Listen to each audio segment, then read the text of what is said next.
Hey everyone, welcome to another episode of the Inspired Fire podcast. My name is Chris and I'm your host. And today we have Tripp Lanier, who is the author of This Book Will Make You Dangerous. He's also a professional coach and the host of the New Man podcast. He spent thousands of hours coaching people all around the world to get out of the rat race. So that's what we're going to get into.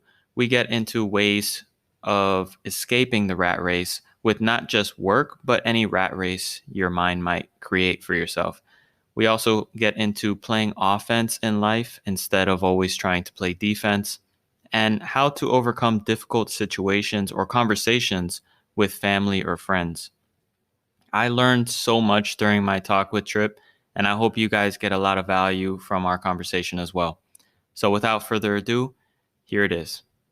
Hey, Tripp, welcome to the show. Thank you so much for joining us today. And thank you for joining the Inspire to Fire podcast. How are you? I appreciate it, Chris. I'm doing well. Thank you. Cool. Yeah. You sent me a book, and I definitely want to get into that. You're a pretty impressive guy, and the book that you sent describes some amazing concepts. The book is called This Book Will Make You Dangerous. And I actually had to be careful taking it around town because people were like reading the cover, like, what is this guy reading? But I was like, I swear, it's just, self-help, trying to get better. It's good stuff.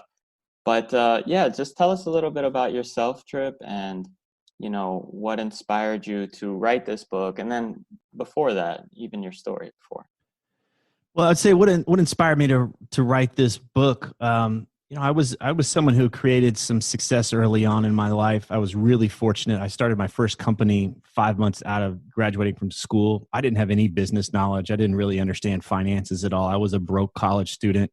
I'd primarily gone to school for art, and then got into media production, started a company right out of school, like I said. And then it took off. I did really well for myself. And I learned some really valuable lessons at an early age that, I had plenty of money. I had designed everything around the lifestyle that I wanted. And for me, I was like, all right, how much money is it going to take for me to go make the music I want to make, or to go travel and surf where I want to surf, or to go have the experiences I want to have? And I was really that's what motivated me from an early age, more so than climbing some kind of a arbitrary ladder of achievement. And so even though I set out to do that stuff and I accomplished a lot of it, like I basically created a version of the 4-hour work week before Tim Ferriss had even thought about writing that book. I started to run into a place of like, wait a second, this feels kind of empty.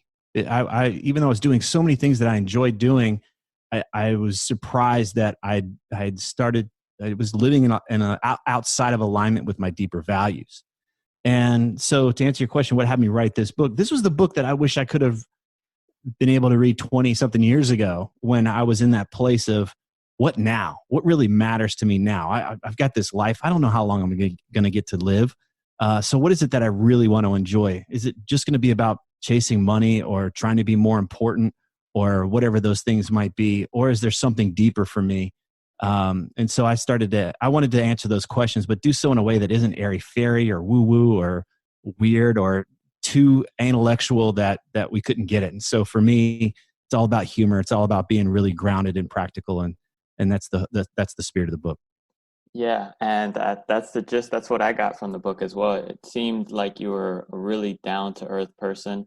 And what you were describing is kind of, for us in the financial independence space, we would call that escaping the rat race. And I think that's what you would kind of say as well. Just these checklists of things that you have to do that society kind of tells you is what success looks like. And you were kind of on your way, you were on the way to success in that traditional sense.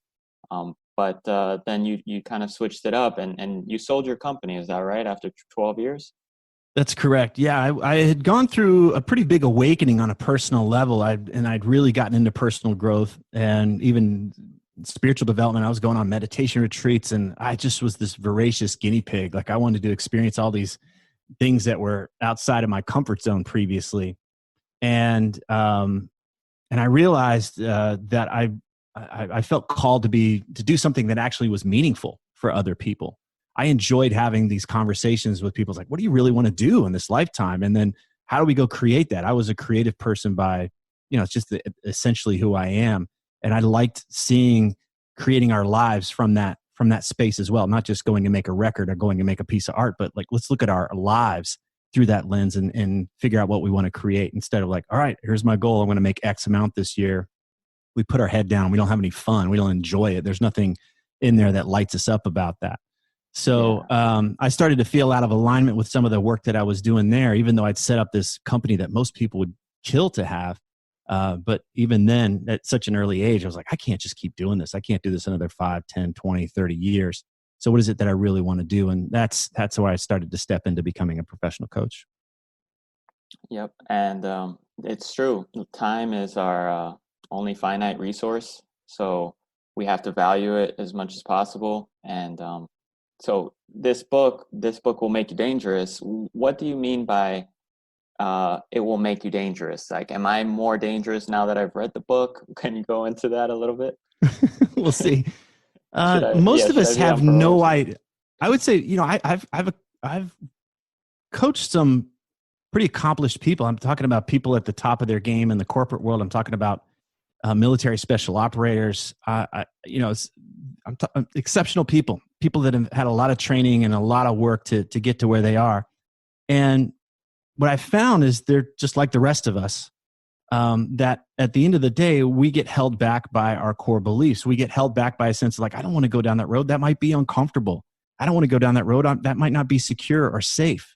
I might lose my time or my energy or my money. Or I don't want to go down that road. People are going to think I'm weird. Look at me. I'm walking around in public. I can't be seen with this book. It says I'm going to be dangerous, right? So it's recognizing that even though we've evolved to have the lifestyle that we enjoy today, which is far different than what even our great grandparents had, we've adapted to a new set of danger. And for us, it's being uncomfortable. It's having some kind of risk to our sense of certainty. It's the possibility that somebody might criticize us. That's what constitutes as what feels dangerous to us on a daily basis now. And so getting better at playing it safe does not equal fulfillment. I've seen so many people say, well, something's missing from my life, so I must need more comfort. I must need more certainty. I must need more status. But in the end, it just makes them more and more fragile. It's how we end up being fragile, grumpy old guys, is because we just sought more comfort, more security, and more status along the way. So what I'm offering in the book is say, well, wait a second. Comfort's great. Security's great. Status is nice. All of that stuff's good. We need it to a certain extent. But after a certain extent, it starts to work against us. It starts to work against the peace of mind and the experiences we most want to have in our lifetime. And so I threw out there that, hey, if we want to really enjoy our lives, if we want to enjoy the time that we're working so hard to, create and allow, then we got to be willing to be a little bit dangerous from time to time and understand that everything we want is on the other side of that comfort zone. Yep, and that's kind of what I got from the book as well, and it hits home because at least in the financial independence space, we are so focused on our net worth and trying to grow that net worth to a certain point where we become financially independent. So a loss in net worth, it's something that we just want to avoid. And of course, I mean, if we basically lose money or make a bad investment, it hits us hard. It hits us harder than maybe others. I'm not sure. But this concept of playing offense in life instead of defense is one that you touched on in the book. And I think that might be similar to what you're referring to, is we're constantly on the defense, but we need to focus a little bit more on playing offense. Can you give us some examples of that maybe in real life? Sure. We can do the right things for the wrong reasons. So I can want to eat better and get in shape, but it might just be so that people will not think I'm lazy. Right? Yeah. It's still driven from this sense of inadequacy or a fear, a defense of criticism, right? Or I can go and have this nice house in a neighborhood and have a high net worth, but it could be because deep down I've got a feeling of inadequacy, that I've never been enough and I still need to prove myself to my father, right? So we can be on this point like, well, if I just get to this level, then nobody will criticize me. My dad won't think I'm a waste of his time. You'd be surprised how much that actually drives us. And it becomes a habit that we're looking through life as like, where's somebody going to think I'm not enough? Where's somebody going to think I'm a loser or that I'm weird? Where's the possibility that I might lose money? Oh no, we get tighter. Well, I bet I got to make more. I got to make more. I got to get more. And so that puts us on this hamster wheel thing. Instead of, if I lose money, I'll just make more. I'm creative. I can go out and make more money if I need to go make more money. That's a far more healthier and grounded, and I would say stronger mentality than the I can't tolerate a loss. That makes us fragile. So when you talk about those losses in there, it's like, yeah, they come and they suck, but it's also, I can do this. I can take this. I bounce back. That's what I do. I have the resources to do that. So having a defensive mindset is, how do I make sure I avoid all these things that I don't want to have it happen? And my day can be completely about that. I'm going to go find the threats and I'm going to make sure they don't happen. Whereas an offensive, or I use a creative mindset, is what do I want to experience? Okay, I want to have this money, but for what? Just to have a pile in the bank, or to allow me to go have the experiences I most want to have, to connect with the people I most want to be around, to have the to be able to the opportunities to expand and explore new things in my life. Most of us, when we ask them, what do you want to do? They really don't know. But if I say, what do you want to avoid? They can list off all those things. And that's indicator of that, how our brain is biased to avoid the threats. It's natural. It's part of what has us succeed as a human race. But nonetheless, here we are in the 21st century, and we're still operating with this very primitive mind. Mm-hmm. Yeah, it's true, and it's confidence too. Like you mentioned, playing that defense and being hesitant. It's almost like a lack of confidence in yourself that you wouldn't be able to figure out a situation to make a little bit more money, or find a little bit more happiness in your journey. And I do like attacking these goals with confidence in yourself.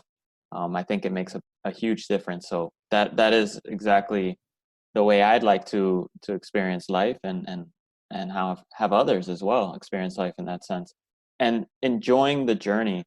For financial independence, it's a process, correct? It's about 10 years usually. It could be less, it could be more, but so many people have this finish line where they feel like at that point they'll be happy 10 years down the road. How I preach enjoying the journey, but it's not easy. I get myself caught up in it too. How do you start to design your life to enjoy the journey now, so that you can start being happy today instead of waiting for some arbitrary number to be happy? Well, I think it's an exercise that I like to do with people. Say, well, let's go to your magical finish line in 10 years, 12 years, 15, whatever it is. And then let's say, what's available to you then? What do you imagine you're going to have access to at that point? And we'll go down the list. Oh, I'll be able to do this. I'll be able to have that. I'll be able to finally blah, blah, blah, blah.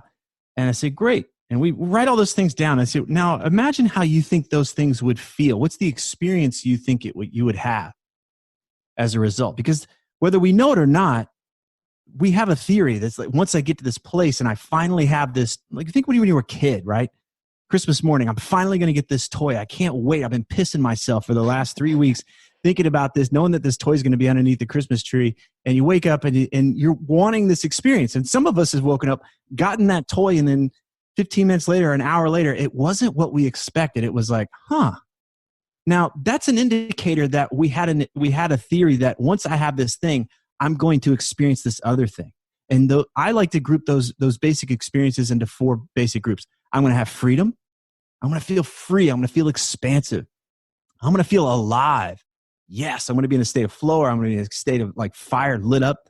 I'm going to feel loved. I'm going to feel connected. Like, oh, once I finally cross this finish line, people are going to accept me. I will belong. I'll be loved. I'll have my people. I'll have my tribe. And the last one is I'm going to have a peace of mind, knowing that everything's okay, and whatever happens, I can take care of it. So what I say is that, well, if those are the things you ultimately want, right? That's what the finish line is promising for you: freedom, aliveness, love, peace of mind. Then how can we start to allow those things today? Not just 10, 15, 20 years from now, but how do we start to say, look at your day now and say, what would have me feel more free today, more alive today, more connected, more loving today, more peace of mind today? And we start to realize that we're putting a lot of pressure on this concept of financial freedom, financial independence, to rescue us. It's just another rat race that even the corporate guys are following, because in their mind, once they get to a certain level, they're going to be free. They're going to finally be alive. They're going to finally have peace of mind. you're just trading one for the other. I've seen people do this with spiritual journeys. And once I finally get to this place and I've cleansed myself of whatever, blah, blah, blah, and I've meditated, I'll finally be there. Like, you can take anything and turn it into this trap. So I'm not into traps. So I help my clients say, let's do more of that today. And then we start to realize that, hey, I can be working towards something that means a lot to me, but I'm already expanding what truly matters to me today. I'm not waiting. Yeah. I love that you mentioned the rat race in terms of the corporate guy and in terms of financial independence or in terms of spirituality, because I actually never thought of it like that. I was thinking financial independence is all about escaping the rat race, but you're right. Part of it, in a way, is a rat race if we're not designing our happiness today, as you mentioned. You see it with fitness. You see it with any kind of status stuff. Once I'm popular on Facebook or social media, whatever those things, anything can become that trap. Is once I get to this number, once I get to this thing, then I'm set. Mm-hmm. It can turn it into anything. It can all be a trap.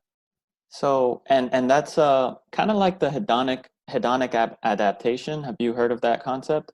Absolutely. Yeah. That's a big core of the book, is that we've adapted. Yeah. Go ahead.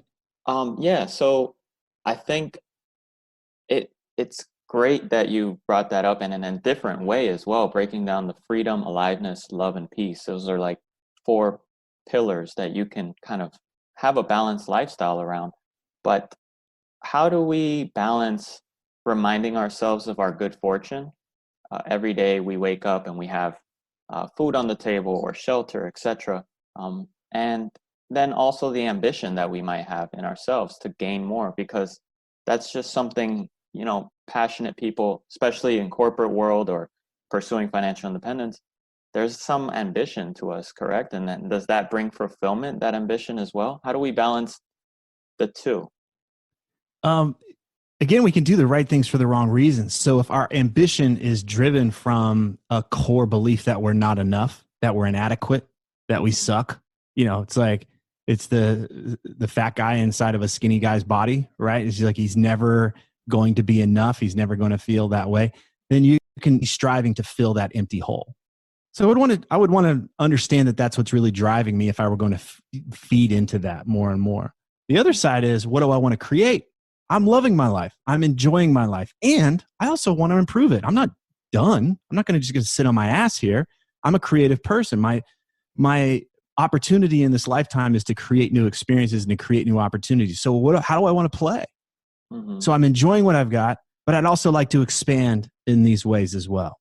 And so the core thing, and I mean, this comes up, it's probably the most, the most common practice that I've heard after doing my podcast for 13 years is every guest talks about doing a gratitude practice every day. What's going well? What's a win? What are you celebrating? What are you grateful for? You'd be surprised how much your air conditioning you really appreciate until it's gone. My air conditioning was our hurricane. The hurricane knocked out our AC last week, so we were without an AC until last week, until just the other day. Man, what a difference life is like without an air conditioner and the 100-degree heat index, right? So it's just like, look at all the things that are going well on a daily basis, because even a mundane day, there will be days where you're like, God, I wish it was just a mundane day. I got into a car accident today, or somebody I care about got hurt. I got hurt, or I had a loss in the market, or whatever those things might be. It's like, I would rather just come back to even the most mundane things. So how could you be grateful for those things today? But then also come back to this idea of, okay, and given that things are going well, what do I want to create? What do I want to experience? Instead of, do I really need to run away from this? Do I really need to prove I'm not a loser? Those are the types of things you can start to weed out with some practice and be like, okay, I don't really need to prove anything. So what do I want to create? What do I want to expand? Touching on the discomfort and the fact that your AC got blown out. My AC was out as well, and it was horrible. The guy told me, could I come back in 3 days? I'm like, really? I need AC now. So I understand that, but it's the gratitude part, which is the exercises, correct? Like reminding yourself of what you have. Do you think that that's enough, or do you think sometimes it really does take, with being without AC? Do you think waking up and saying, at least I have AC, I'm thankful for that, is that enough? Or do you think we should be putting ourselves not in torturous positions, but kind of feeling a little bit of that, um, Like turn off the AC, see how hot it can get, and then turn it back on and say, this feels great. You know what I mean? Sometimes do you feel like you actually need to experience it other than just thinking it and saying you're grateful for it? One of the things we're talking about here is like when we're so committed or we're so afraid of being uncomfortable, we can increase our capacity for discomfort. Mm-hmm. We can increase our capacity for discomfort.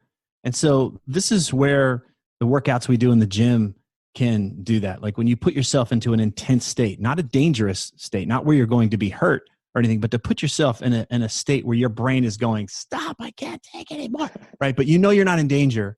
But to actually experience those things, you start to realize that there is a threshold where your brain says, I'm done, but actually you're not done. That part of you that is screaming and saying, I can't tolerate this is done. But then you find out you're far more capable than that. And I think it is healthy to find those areas and go like, okay, there's that voice. I'm familiar with this voice. This is the guy that wants to give up way before he needs to. I talk about in the book places where I've gone into free diving courses and that kind of thing, where you push yourself and your body is screaming and saying, I'm going to die. And wow, that breath when you come up, you take, I don't know how many thousands of breaths a day, but that breath when you come up is glorious, right? So I'm not a big fan of deprivation. So many people feel like they need to punish themselves in order to earn their place on this planet. I'm not for that. But I do think that it is really healthy to get in touch with that voice in us that wants to quit, that says we can't tolerate enough. And again, to be very, be very clear that we're not hurting ourselves or we're not damaging ourselves in any way. It's not about turning yourself into a martyr. There's plenty of people that go out there and tolerate more bullshit on a daily basis, and they do this in order to climb the ladder and whatever ladder they've chosen to do in life. I'm not for that. I'd rather you do less of that tolerating stuff. But I think it's really powerful when you talk about confidence, which is, I know I can handle this. I've expanded myself. I know how to confront that threshold. And when that voice comes up and say, I can do this. And I think that starts to feed into that aspect of like, yeah, it is great to have, to not be carrying a bunch of weight right now, or it does feel great to not be without a breath right now. The most basic things suddenly become really valuable. Mm-hmm. Yeah. It's also preparing for that discomfort or that suck, like you say, being prepared that, hey, there's going to be a little bit of that discomfort coming up, but I know I would be able to get through it, especially if you're something that you find purpose in, if that's something you want to do, which is help others, etc. Like it might not happen the next day or next week, but just being prepared and not giving up too soon is a powerful concept. It is powerful, especially if perhaps you were raised to feel entitled that you shouldn't have any discomfort. You shouldn't have any challenge. Mm-hmm. There's been quite a lot of us that have been basically lifted up over the obstacle course. We've never really had to solve our own problems, so that when we do feel discomfort and we do feel uncertainty and we have to put in the effort, there's a part of like, well, wait a second, something's wrong here. This isn't right. This isn't fair. I shouldn't have to go through the tough thing. And it's wonderful to know that deep down I can handle the tough thing, and the tough thing doesn't mean something's wrong. Mm-hmm, mm-hmm. Yeah, and it makes you stronger actually. Most of the time when you come out of it. Yeah. And speaking about stronger, you mentioned a strength gauge in your mind in the book.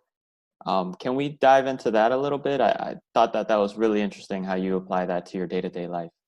Sure.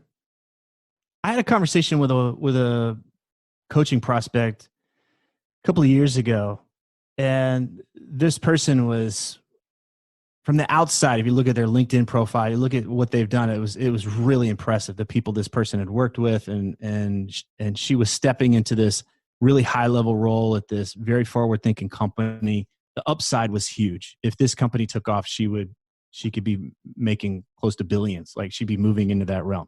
It was big, really big. Okay. And we went through all the things that were going on, and I said, "Is this?" But she felt trapped. She felt boxed in. She felt drained, just stressed out. She wasn't spending any time with her family. Like her marriage was falling apart.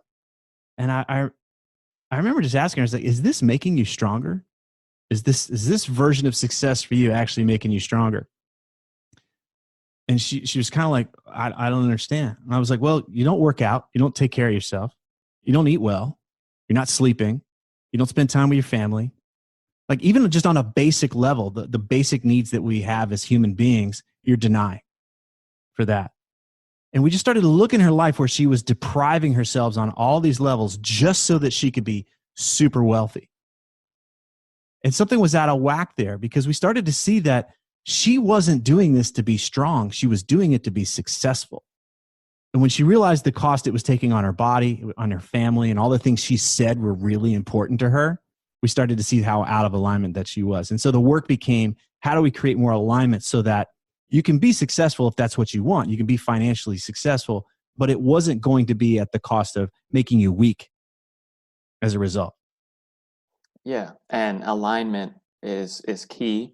Of course, finding out exactly what you value from the freedom, aliveness, love, peace standpoint. What is it that brings you all of that? And then doing things that will make you stronger in that sense. So that strength gauge that you talk about, it's applying, just measuring if that daily activity or whatever you think you're going to do or want to do is making you stronger or weaker. Is that right? Yes. And let's talk about what strength is in this context, because a lot of folks will just think, well, is this a fitness thing or whatever? Yeah. But a lot of times it's just like at the end of the day, do I have a sense of like, I did good work today? There's a sense of satisfaction. Or is it, I just busted my ass and I went through a lot of drama and it doesn't matter. Like it's just the same shit, different day kind of a thing. Mm-hmm. Gotta ask yourself a hard question there, right? So, okay, well then how would we adjust that? Well, what makes you stronger? Well, what makes me stronger is doing work that I actually feel that matters. It makes an impact. That strengthens me. That has me feel more expansive, right? It's just finding the different habits that we do throughout the day, whether you're just on the phone and dealing with drama or arguing with people in comment sections or whatever these types of things we might be doing. We think it's important, but is it really making you stronger? No, actually, I'm in a state of anxiety. I'm in a state of rumination as I'm imagining what I'm going to respond to people and what they're going to say back to me. Is that really making you stronger? Is that how you want to live your life? Huh. Not really. Okay, well, let's ditch it. Let's go spend your time doing something more creative and expansive instead. So it's just looking at these things. Where are we giving away our peace of mind? Where are we getting involved in things and habits, whether it's food, the way we move our body, the types of information that we're bringing in that has us thinking toxic shit. It's just like, wait a second, I'm choosing this stuff. This is my choice. Is this really what I want to do? It's poisonous. I don't want it. Yeah, yeah, and like you said, it's choice. Every day we have choices. We don't think that they are choices, that they're bringing in all that anxiety, but they really are. If you really think about why is it that you're feeling that way, you can cut it out, and that's amazing. So there's also fears that drive our success or make us weak. Is that right? Can you talk about maybe the three big fears I think that you mentioned in the book, or some other fears that you might have on the top of your mind? Yeah, we've touched on them already. The idea that this big fear, what feels dangerous these days, and as we've evolved, right? We've evolved to believe that if I'm uncomfortable, that's dangerous. Oh my gosh, what do you mean? My air conditioner's out. Mm-hmm. Yeah. There's no way. I can't. I gotta have AC guy come back today. I can't have 3 days. We're gonna freaking die in here without AC. Like, listen to our language, right? Yep. But guess what? You won't. There's people that lived in Florida and lived in the South for hundreds of years, right? And they did it. It was hot and they did it, right? So it actually won't kill us. It'll just be uncomfortable. And it sucks. We definitely prefer the AC, but it won't kill us. But our brain will have us believe it's going to kill us. Same thing with uncertainty, the sense of safety. Am I going to be okay? You'd be surprised how many guys I know that have 7-figure savings that think they're going to die if XYZ goes tits up or whatever. Like they really think like it's all going to go, they're going to go to shit if they go backwards in some way and have to move to a different neighborhood or whatever. That feels like death to them. Is it really going to be a death? Absolutely not. They'll be fine. But that's the big fear. I can't deal with that uncertainty. I can't deal with any kind of risk to my time or energy or money. That holds them back. And then the big one is that sense of, what will others think of me? What will I think of me? Can I accept that this is who I am? How many people probably are interested in fire concepts, but deep down think, their social circle is going to make fun of them because they're leaving the rat race. What are you doing? What do you mean you're leaving the corporate thing? We're all in this together. Don't you want to have a gazillion dollars and live in the big mansion up the hill? What are you talking about retiring early and living a simple life? What are you, a loser? How many of those guys are just like, I can't possibly live like that. I have to live in this specific neighborhood and have my kids go to this specific school and all those types of things, because that's how I know that I'm important and that I matter. And so those are the three big things I see over and over holding us back. They fall into those three buckets of comfort, security, and then status. Those are the big dangers. Anything that threatens those things are the fears that we tend to pay attention to most. Yeah, thank you for laying that out, Tripp, just like that. I mean, that, and the last part, status, hits home for the financial independence community, because it's true. A lot of us live a double life at times, depending on who we want to know, whether it's our employer or our family. We can't tell certain people of our passion or our dream to live a certain lifestyle, because there's a lot of negatives that come along with it, which is, don't you have ambition for more? Or what do you mean? What if the X, Y, and Z happens, like you said? There are horror stories that can happen, and yeah, it might derail you. But we don't go into it thinking that the absolute worst will happen to us. How, I love that you touched on that. So how do you coach somebody to, like, what avenue would you guide people? Does it depend on the person? In order to escape this rat race or this thinking, would it be like entrepreneurship, minimalism, building a passive income, or just spirituality? What is it that would guide you to say, hey, why don't you start looking or working on this, etc.? Does it depend on the person, really? Oh, absolutely. There's no pulling anything off the shelf. The way that I work with people is my job is to draw out what they want. So what's eclipsing that? It's their fear of discomfort. It's their fear of uncertainty. It's their fear of losing status. Most of the time, that's what's driving their daily actions. So imagine if you could pull that away. What if you weren't so afraid of being uncomfortable? Well, then you might be willing to work hard on certain things, or you might be willing to have difficult conversations. That opens up a whole new realm of possibilities. Imagine if you're willing to take risks a little bit more, not a lot, but just willing to take some risk with your time and energy and money. Oh, well, I might invest in myself, or I might make these other investments over here. Okay, that starts to open up other possibilities too. Imagine who you'd be if you weren't worried about fitting in, if you weren't so worried about measuring up to these expectations that you've placed on yourself, or who you believe others think you should be. What happens then? So when you start to peel those layers away, you start to find out who this person really is. And that's where coaching comes in and say, we're going to act more in alignment with that. I'm not interested in helping you just do the shit that has you feel more safe or more secure or impressive to people. That's boring to me. I want to know who the real guy is in there. And we're going to draw that out and have you align your actions more and more with him.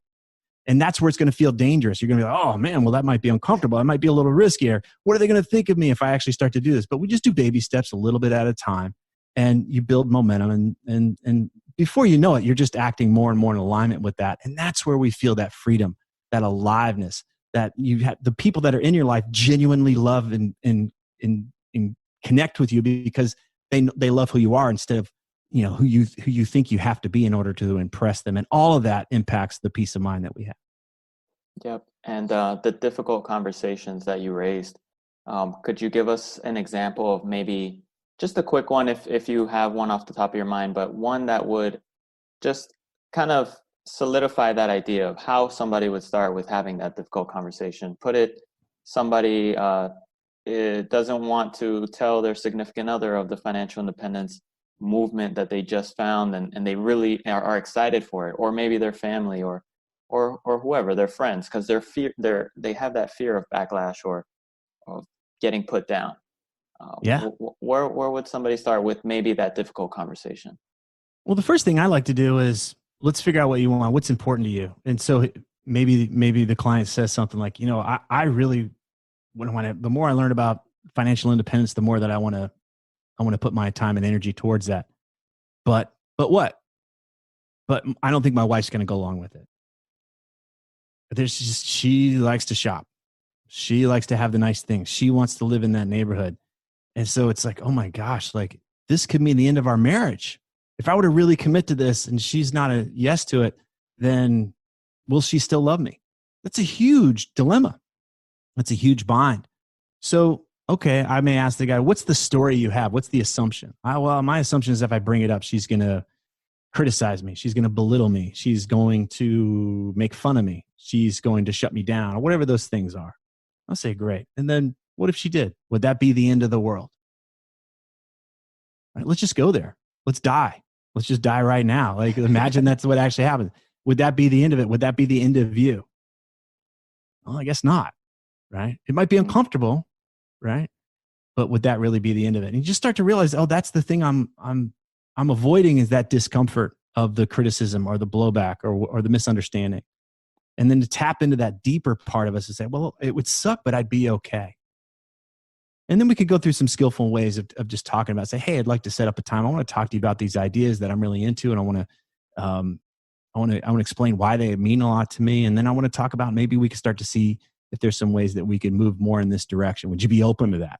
Right. So you don't just drop it on this person and then expect this person to be on fire with these ideas just because you are. You slowly weed into it, but you're not hiding anything anymore. You're not in the closet about these things, and you're not carrying around this resentment because you're buying into this idea that your partner isn't on board.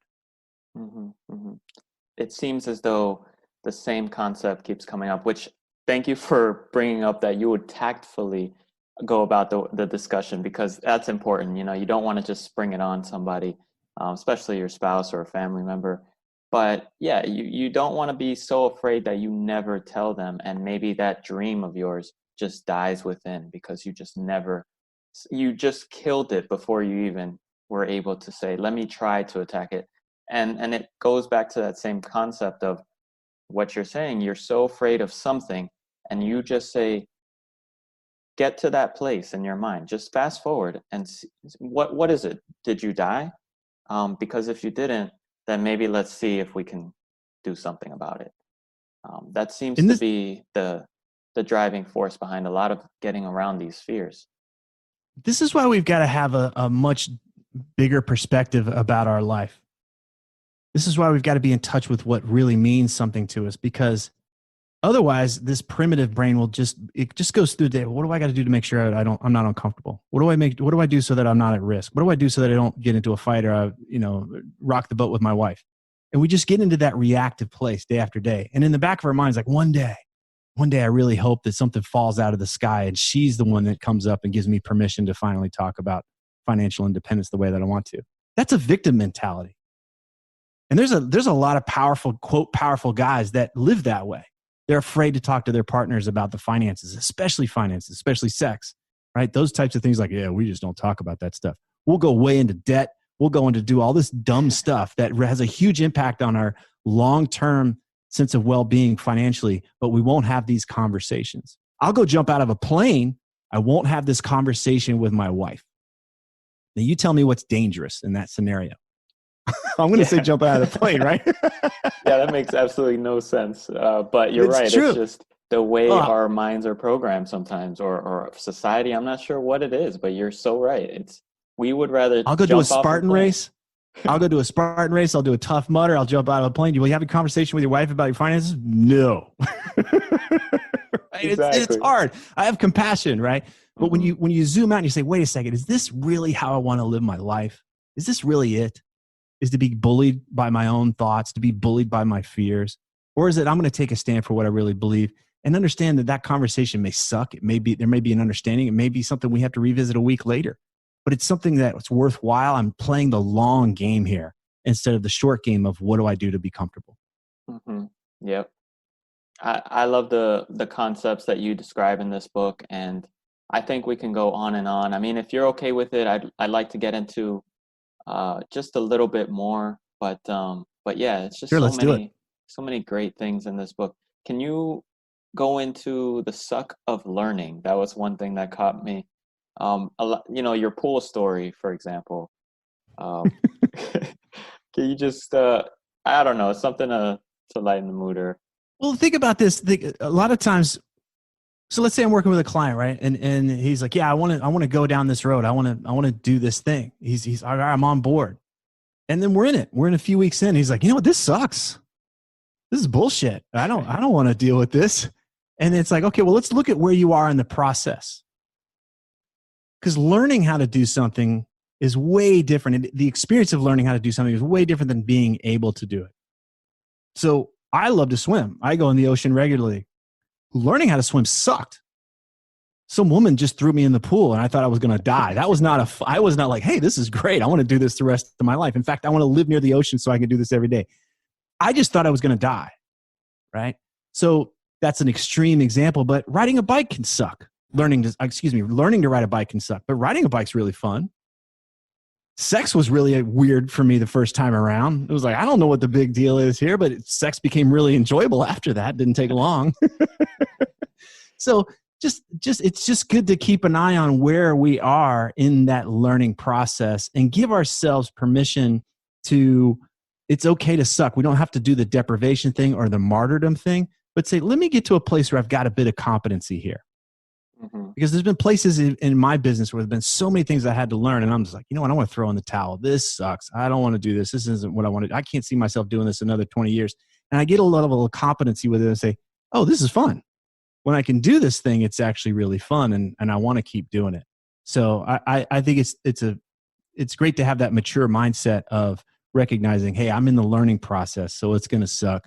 But if it still sucks, even though you know how to do it, that's where we would want to start asking some other questions and say, well, why are you doing it? Why aren't you delegating this? Why isn't somebody else helping you with this? And let's go have you focus on the things that you do best and you enjoy doing. Yeah. And that's such a good point. If it sucks while you're learning, not so bad. You know, you might get to a point where once you get confident in it, then it's fun. But yeah, once you're pretty good at it and it still sucks, then maybe it's just not for you. But yeah, and you have a quote that describes it pretty well as well, which is success looks like failure in the middle. It's kind of similar in a sense that you have to go through some learning process and it's going to suck, but that's just the middle. That's what it looks like when you're on your way to success or to a better place sometimes. It's just what you have to get through. How many TED Talks have you watched? And they start out and it's this kind of, that's when I, hit rock bottom and blah, blah, blah, blah. It's like, can you imagine the TED Talk? It's like, it's always been awesome for me. I've never had any mistakes. And it's just going to continue to get awesome for me. It's just like, nobody cares. So I'm not saying that we go through those things so that we can tell the story, but that's where the gold is. I mean, if we're in the hero's journey is just to recognize, like, even in the middle of it, sometimes these things like, all right, I've been through these before. They suck. I've been through some really nasty ones. I don't want to go through them again, but I'm going to learn something from this. I'm going to take something away from this. And I'm going to be able to use it. It's going to make me stronger. I think it's better than that than, why is this happening? This is unfair. And, start to go down that road. Mm-hmm. Yeah. And those TED Talks didn't make the cut. That's why we never see them. I'm going to get up here and talk about how I'm entitled and I'm a victim. It's like, get out of here. Yeah. Well, Tripp, it's a lot of fun having you in the booth today and just talking money and life and your wealth of knowledge. And it shows that you have so much experience in coaching these different types of people from all different types of backgrounds. What ideas or events, I want to leave you with this, anything interesting coming up that you may want to share with the audience? I know you've got an audio version of the book coming soon for those who would prefer that. Is that right? Yes, we're any day now. Audible is supposed to drop it. We've been hearing any day now for months. So apparently the virus has really done a number on Audible's quality assurance program. So, but hopefully any day we'll have the Audible version as well. Cool. And anywhere else that the audience can find you and just maybe get more of Tripp? Yeah, for sure. I've been doing the New Man podcast now for well over a decade. So there's lots and lots of information on there.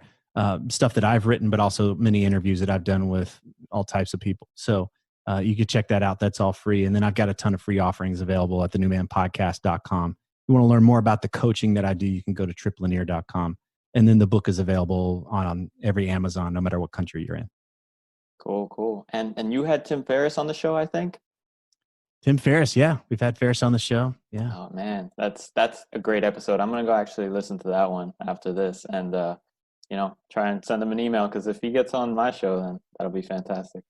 You'll be set for life, man. That'll be it. That's all you need. You'll finally be free and alive and loved and peace of mind forever. Well, Tripp, thank you so much for joining the show. I appreciate it. And Hey, Chris, thank you so much. I appreciate that you actually went through the book and you had great questions. So, yeah, wonderful, man. Keep it up. Keep up the good work. all right, Tripp, take care. Till next time. So I hope you guys enjoyed this discussion. I found this topic that we discussed to be so valuable, not only to pursuing financial independence, but also getting the most out of life and approaching life with confidence instead of fear. What resonated with me was Tripp's explanation of that voice inside your head that tells you discomfort needs to be fixed immediately. I agree that in many areas of life, such as fitness or finance, this voice inside your head can cause you to give up far too quickly.